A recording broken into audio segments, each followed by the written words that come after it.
this movie is famously set in 1969. What's the look of 1969? That's not 1967. It's not 1971.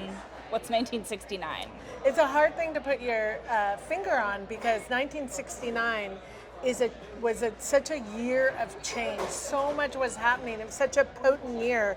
And it was so interesting once I started researching the costumes and the characters for this film, and I realized how really more than any other time leading up to it, there was such this wide vast of, socially, politically, the culture was just very diversive in terms of this youth culture movement and old Hollywood and new Hollywood, and then you had the jet set like Sharon Tate and Roman Polanski, the European influence, and so there was, if you kind of took a cross section of people like on Hollywood Boulevard at the time, you would just see a mixture of people. And as a costume designer, I can really help show that along with the casting and hair and makeup. And I always say, like with my background players, all the extras, because we had thousands of people in the background in this movie,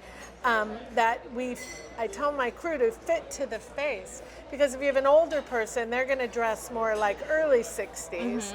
A younger person might be conservative like a Trisha Kennedy, but they also might be like a hippie barefoot on Hollywood Boulevard. So it's just having an opportunity to be sensitive when we're doing fittings because there's so many different opportunities to show the change.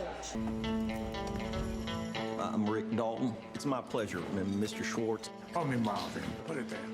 That your son? No, it's my stunt double, Cliff Booth. Now, Cliff sort of seems to know who he is. He knows who he is, right?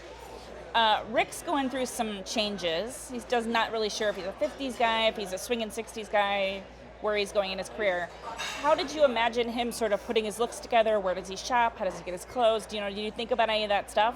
Yeah, for sure. And talked about it a lot with Quentin. We talked a lot about who Rick Dalton was, where he came from, where he wanted to go, and kind of we find him in this middle of this kind of existential crisis of trying to figure out kind of who he is within this business and his career.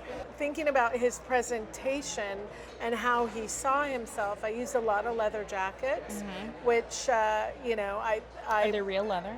Yeah, Yes. That's real leather. Where, first of all, it's part of kind of the Quentin Tarantino vernacular. There are certain things stylistically that we know from other, of Quentin's, he's such a incredible stylist in the way that his films have such visual presence. So, the Hawaiian shirt is kind of part of his vernacular. Also, leather jackets. And Rick, in terms of, who he is, he has a presentational side of himself, this kind of like, this is what he's wearing when he's going to Maison Frank's, where we are today, meeting with a potential agent, Marvin Schwartz, played by Al Pacino.